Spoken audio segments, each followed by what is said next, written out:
तो यार मेरे को ना इसका थोड़ा सा लाइव सेशन लेना था, बट कुछ तो इशू आ रहा है स्ट्रीमिंग में, इसलिए मैंने सोचा तुम सभी लोग के लिए वीडियो बना दूं। तो यार फाइनल डे है बिफोर जेई एडवांस 2023। कल हम अपना जेई एडवांस का पेपर दे रहे होंगे। आई नो बहुत लोग, काफ़ी लोग, तुम लोग प्रेशर में होगे, बहुत सारी चीज़ें चल रही होगी। छोटा सा मैं क्विक वीडियो बना करके तुमको बता दे रहा हूँ कि लास्ट दिन में क्या चीज़ों को फॉलो करना है, किन चीज़ों को नहीं करना है। मैंने अपने पेपर में कौन सी गलती करी थी, उन मिस्टेक्स को तुमको बिल्कुल नहीं करके आना है। जैसे कि मैं हमेशा बोलता हूँ, इतना टाइम नहीं है हमारे पास लाइफ में कि हर मिस्टेक को खुद करके फिर सीखें। हमको दूसरों के मिस्टेक से सीखना पड़ता है, तुमने सुना ही होगा। तो इसलिए इन सारी चीज़ों को मत करना जो अभी मैं आगे बताने वाला हूँ, ठीक है। सबसे पहली चीज़ देखो, जेई एडवांस का तुम्हारा जो पेपर है वो कल होना है। अब 6 घंटे का पेपर है, यू ऑल नो, ठीक है। 9 से 12 होगा, 2:30 से 5:30 होगा। अब इस पेपर में सबसे इंपॉर्टेंट चीज़ है काम रहना। ये जेई एडवांस का जो पेपर होता है ना, जनरली जब हम मॉक टेस्ट देते तो उतना सीरियस नहीं होते, लेकिन जब तुम सेंटर पे जा करके दोगे, जब तुम 8 बजे सेंटर में पहुंचोगे, 9 बजे एग्जाम स्टार्ट होगा, 12 तक एग्जाम दोगे, फिर इंटरवल होगा, फिर 2:30 बजे एग्जाम दोगे, 5:30, मतलब पूरा दिन तुमको बनाना है। बहुत ज़्यादा फ्रस्ट्रेटिंग होता है। सो इसको जितना ज़्यादा लाइट लोगे, जितना ज़्यादा कामली हैंडल करोगे, जितना कामली डील करोगे, उतने ज़्यादा मार्क्स आने के 100% चांस होते हैं। जो बच्चा पैनिक कर जाता है ना जेई एडवांस के पेपर में, उसका आईआईटी में मतलब सेलेक्ट नहीं हो पाता, गिवन कि उसको बहुत सारी चीज़ें आती है, स्टिल पैनिक कर जाता है, उसका नंबर नहीं आता है। इसलिए अपने अंदर बार बार इस चीज़ को डालो, वॉट एवर द रिजल्ट कुछ भी हो बाद में, अभी मेरे को 100% शांति से पेपर को देना है, किसी पॉइंट ऑफ टाइम पे फ्रस्ट्रेट नहीं होना है, ठीक है। तो सबसे इंपॉर्टेंट चीज़ तो ये हो गई। दूसरी चीज़, अपने सारे डॉक्यूमेंट्स ध्यान से लेकर के जाना कल, ठीक है, बाद में कोई दिक्कत ना हो। जेई एडवांस का एडमिट कार्ड, तुम्हारा वैलिड आईडी प्रूफ है ना, तुम्हारी फोटोज़, इन सारी चीज़ को अच्छे से लेकर के जाना। एक मेरे ख्याल से जेई एडवांस में एक और इम्पॉर्टेंट चीज़ बता रहा हूँ, वहाँ पर एक बार कंफर्म कर लेना कि शीट्स जो तुमको देते हैं ना, रफ शीट्स, वो अनलिमिटेड मिलने वाली है या फिर वो तुमको अनलिमिटेड मिलने वाली है। अगर लिमिटेड मिलने वाली तो उसका अच्छे से इस्तेमाल करना भैया, कि ऐसा मत हो बाद में शीट्स की कमी पड़ जाए। और मेरे ख्याल से कई बार जेई एडवांस में पेन वगैरह नहीं मिलती है, तो एक बार तुम अपनी पेन एक ले जाना, मान लो वहाँ होगी तो तुम उसको हटा रख देना वापस, है ना, लेकिन अपने तरफ से एक पेन ले जाना, ठीक है। वहाँ शीट्स का पता कर लेना, तुम्हारा एडमिट कार्ड होना चाहिए, तुम्हारी फोटो होनी चाहिए, तुम्हारा आइडेंटिटी प्रूफ होना चाहिए। इन सारी चीज़ों को सबसे पहले मेक श्योर करना। अब दूसरी चीज़ भैया, जेई एडवांस का पेपर तुम सभी लोग को पता है 9 से 12, 2:30 से 5:30 होगा। अब दोनों पेपर तुमको पता है, अगर लास्ट 2 ईयर्स के ट्रेंड फॉलो होंगे तो 180 मार्क्स के, तो मतलब टोटल 360 मार्क्स का पेपर हो सकता है। ये कोई फिक्स नहीं होता है ना, चेंज भी हो सकता है कि भैया इस बार आईआईटी गुवाहाटी ज़्यादा नंबर का करा दे या कम नंबर का करा दे। कम तो मेरे ख्याल से नहीं कराएगी, 360 से ऊपर ही जाएगा अगर जाएगा तो सबसे इंपॉर्टेंट चीज़ होती है एडवांस के पेपर में, मेंस जैसा हड़बड़ी नहीं होता है। सबसे इंपॉर्टेंट चीज़ है वो जो ऊपर में सेक्शन की डिटेल्स रहती है ना, उनको पढ़ना बहुत ज़रूरी है। इस सेक्शन में कितने क्वेश्चंस हैं, कितने करने हैं, मतलब करने तो पूरे ही होंगे, है ना, यहाँ ऑप्शन तो मेरे ख्याल से नहीं देता एडवांस, फिर भी पढ़ लेना कि कितने करने हैं, कितना प्लस मार्किंग है, कितना क्या पार्शियल मार्किंग है, कितनी नेगेटिव मार्किंग है, मल्टीपल चॉइस सिंगल है, जो भी, मतलब पूरी डिटेल्स अच्छे से पढ़ के फिर उस पर तुम जाना, ठीक है।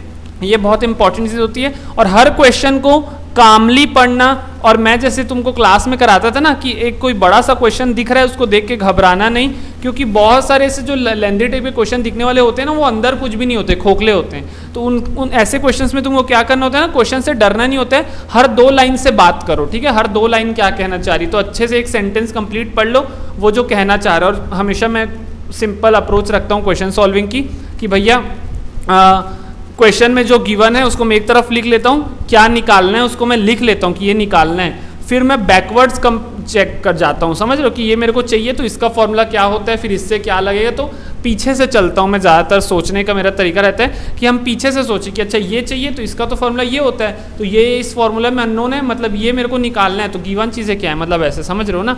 तो ये चीज़ को तुम ध्यान रखना, जो गिवन है लिख लो और थोड़ा थोड़ा उस क्वेश्चन को तोड़ देना और तब उस क्वेश्चन को पढ़ना, तो हो सकता है बड़ा दिखने वाला क्वेश्चन काफ़ी ईजी निकले, ठीक है।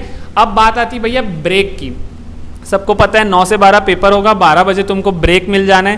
पूरा 2.5 आवर्स का ब्रेक है, लेकिन अगर देखोगे तो 2.5 आवर्स का तो नहीं है, क्योंकि तुम्हारा पेपर खत्म होगा 12 को, बाहर निकलते तुमको 12:15 12:20 हो जाएगा, और जब तुम अगले पेपर के लिए बैठोगे तो एटलीस्ट 2:10 2:15 से तो बैठ ही जाओगे, मैं 2 से ही घुस जाओगे, मतलब ऑल एंड ऑल तुमको 2 आवर्स का बीच में ब्रेक मिलने वाला है। अब उन 2 आवर्स में तुमको क्या करना है यार, देखो अगर तुम चाहो तो हैवी मील ले सकते हो या तुम लाइट मील भी ले। अगर तुमने सुबह अच्छे से खा रखा है तो फ्रूट्स वगैरह ले लिए है ना, कुछ लाइट सी मील ले ली, वो ले लेना। अच्छे से अपने पास पानी वानी रखना भैया, गर्मी बहुत ज़्यादा पड़ रही है, पता नहीं तुम्हारे एरिया में है या नहीं, गर्मी बहुत ज़्यादा पड़ रही है, बहुत फ्रस्ट्रेटिंग पेपर होता है, 6 आवर्स एडवांस का, हालत ख़राब हो जाती है। तो इसीलिए पानी बढ़िया से रखना, कुछ मीडियम मील ले लेना, बीच में कुछ ऐसी तैयारी से जाना, या तो तुम्हारे पेरेंट्स अगर तुम्हारे साथ हैं है ना, तुम्हारे लिए कुछ अरेंज कर पा रहे तो वो ठीक है, अगर वो नहीं हो पा रहे तो तुम अपना पहले से सोच के जाना मैं क्या कैसे करूँगा, या फिर सम सॉर्ट ऑफ कैसे करोगे, कैश वगैरह भी कैरी कर सकते हो, मेरे ख्याल से कैश अलाउ कर देते हैं कि भैया मिड ब्रेक में जो तुम कुछ खा सकते हो है ना। बीच में खाना बहुत ज़रूरी है, ये मत सोचना मैं सुबह 8 बजे खाऊंगा उसके बाद सीधा शाम के 6 बजे खाऊंगा, उसमें तुम्हारी बॉडी की हालत ख़राब हो जाएगी। तो बीच में एक लाइट मील है ना, जो तुमको हैवी मत लगे, ये नहीं कि भैया 4 आलू के पराठे खा लिए उसके बाद हैवी लेके बैठ गए तो सेकेंड पेपर में हालत ख़राब हो जाएगी। अब एक गलती जो काफ़ी स्टूडेंट करते हैं, मैंने भी करी हुई है, वो ये कि ना कई बार क्या होता है ना, जेईई एडवांस का पेपर में तुम बताता हूँ, एक पेपर थोड़ा टफ लेवल का आ जाता है और एक पेपर में सारे इजी क्वेश्चन भर जाते हैं। बड़े ध्यान से सुनना मैं क्या बोल रहा हूँ। एक क्वेश्चन जैसे मतलब एक पेपर जैसे हो सकता है पेपर 1 थोड़ा टफ लगने लगे, हमको लगेगा और ये बाप रे पेपर 1 में तो मेरे से कुछ नहीं बना है, 2-4 क्वेश्चन 2-3 क्वेश्चन बस बने पीसीएम के, मेरा तो आईटी नहीं हुआ, वो सोच के हम मिड ब्रेक में गिव अप कर देते हैं। और होता क्या है, कई बार जो जेईई एडवांस का पेपर 2 होता है ना, दोपहर वाला, जितने भी मॉडरेट और इजी लेवल के क्वेश्चन होते हैं वो उसमें भर जाते हैं, कई बार ऐसा होता है, हर बार नहीं। तो उससे क्या होगा ना, तो हम पहले गिव अप कर देंगे ना, तो यहाँ हमारा पूरा बिगड़ जाएगा। इसलिए जब तक सेकंड पेपर ना देख लो, उसके क्वेश्चन ना कर लो, जज मत करना कि पेपर कैसा आया है। यही गलती मैंने भी कर रखी थी, ठीक है, कि ऐसा लगा कि भैया पेपर बहुत टफ आया, लेकिन काफ़ी सारे उस चक्कर में ईजी क्वेश्चन छूट जाते हैं। तो मेरे ख्याल से यही सारी टिप्स रहेगी मिड इनिंग्स ब्रेक में, मिड इनिंग्स बोल रहा हूँ, ठीक है, मिड ब्रेक में तुमको बेसिकली लाइट मील, चाहो तो एक बार फॉर्मूलेज वगैरह देख सकते हो, बाकी ज़्यादा मत पढ़ना, और दोनों पेपर को पूरा कंप्लीट सॉल्व करने की कोशिश करना, मतलब जितना मैक्सिमम कर सको तुम, अपने स्ट्रॉन्ग चैप्टर से क्वेश्चन पे ज़्यादा टाइम देना।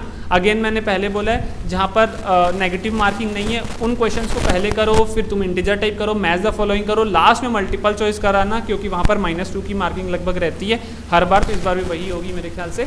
तो ये सारी टिप्स हैं, है ना। इसके अलावा कोई अगर डाउट है कि भैया इस चीज़ पे डाउट है तो मेरे को कमेंट सेक्शन में बता दो, मैं अभी तुमको वहाँ रिप्लाई करके तुम्हारा डाउट क्लियर कर दूँगा, ठीक है। सो चैनल को सब्सक्राइब कर लो, जेईई एडवांस का सोल्यूशन आएगा चैनल में, प्लस काउंसलिंग से रिलेटेड बहुत तगड़ी वीडियोस आने वाली है, और काउंसलिंग तुम्हारी पूरी अच्छे से हो जाएगी। और इसके अलावा जो जेईई 2024 के लिए ड्रॉप ले रहे हैं, 2024 के फ्रेशर्स है, उनके लिए भी बहुत अच्छी चीज़ आने वाली है। तो चैनल को सब्सक्राइब करके रखना। ऑल दी वेरी बेस्ट सभी को मेरे तरफ से जेईई एडवांस के लिए, और फोड़ के आओ, कोई भी डाउट है कमेंट सेक्शन में बता सकते हैं।